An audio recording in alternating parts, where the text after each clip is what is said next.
I say this as a Packers fan. As an owner of the team, I own a stock of Green Bay Packers.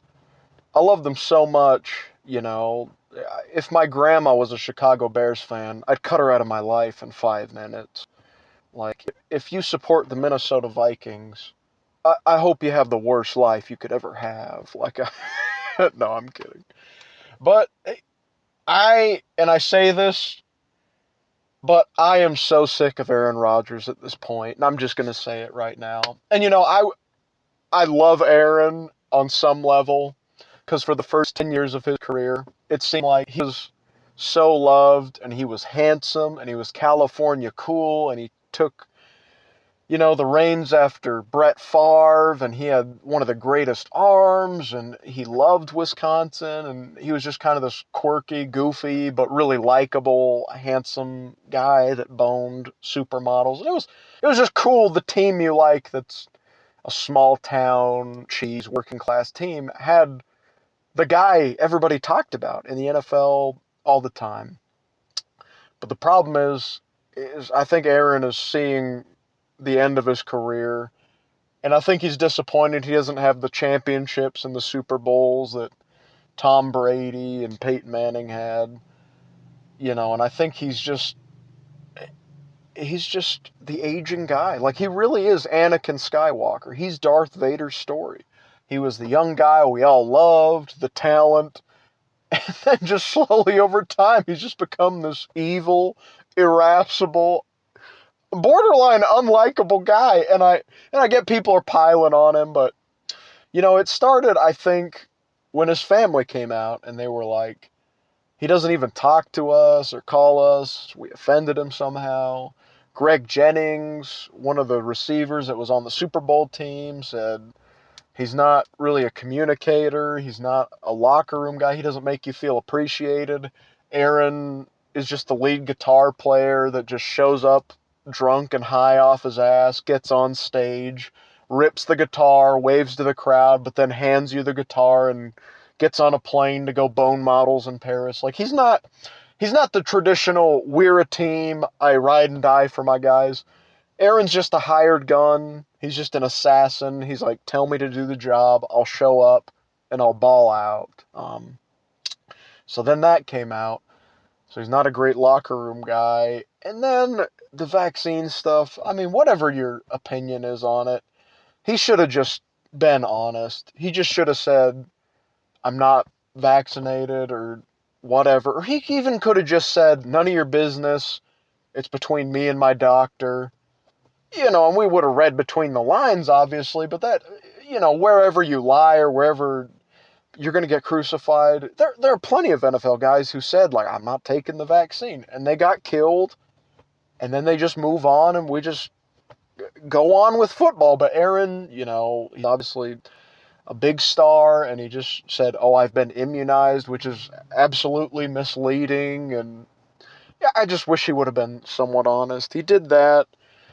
And then I love the Pat McAfee show. But Aaron goes on there and I think he's just not good at just being honest and communicating his feelings without being a little moody, a little snarky. It just comes across like he's like Kyrie Irving. It's just, I'm the smartest guy in the room. I'm complicated. You'll never understand me. I mean, the guy's so weird. Like, he goes out there and plays a sport where dudes collide and get in car wrecks every third play.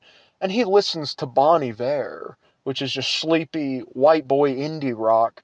Before the game, guys are listening to the Yin Yang Twins, hitting their heads against lockers like ride or die, we're gladiators. Meanwhile, Aaron's polishing off a cigarette, learning French and listening to whoop-de-woo music, and he's just always been kind of an odd guy. And now, Aaron's just kept the Packers at odds the last year. He's just like, I don't know, maybe I'll like retire and rub peyote on my nipples and go find myself at a retreat. Maybe I'll play and give you a Super Bowl. Maybe I'll leave and I'll bring a Super Bowl to Pittsburgh or Denver. And it's like, Aaron, just fucking shut up or make a decision. Like, just be quiet until you've made your decision, or just make it and commit. But I'm just tired of being in this loop-de-loo land of, like, you guys gotta tell me you love me. You know, kiss my butt, and maybe I'll take you to Disneyland, you know, and it's just so fucking frustrating. And now the final straw for me is the Davante Adams thing. Davante Adams is Aaron's number one receiver, and his contract is either up or it's going to be up really soon. And he told the Packers, "I want to get paid big money. I've been the top one or two receiver in the NFL. You got to pay me." And the thing is Aaron has just been doing this, and so they decided to please Aaron with their salary cap, with the limit of money they could spend in a season. And they made Aaron the highest paid quarterback for the next 2/3 years. I'm not sure on the particulars, but he's getting paid like 50 million or over 50 million a year. And now there's no money, Aaron. There's no money. Like, really, man. It's just it's just like saying, like, yeah, I love my wife and I love my kids. But you know, I want to buy a bass boat. And it's like, well, I mean, you can't have everybody in your family if you buy a second beach house. You can't afford your kids. It's like, that's okay.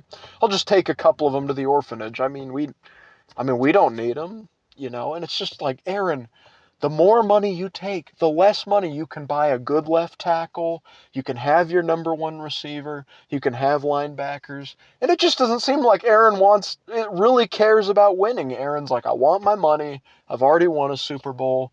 And I just want to be glamour and own a franchise and walk off into the sunset with what I've got. And I think a lot of guys on the team go, Jesus fucking Christ, dude. Like, where's the drive? Where's the I die for my guys, you know? And yeah, it's just the most frustrating thing because it seems like Aaron's just going to be really expensive. The Packers will be B plus. They won't get over the hump. And it's like after 2 or 3 years, Aaron's going to retire or leave. And that's it. So, I don't know. It's hard as a Packers fan to feel optimistic, and it feels like we're watching the end of an era.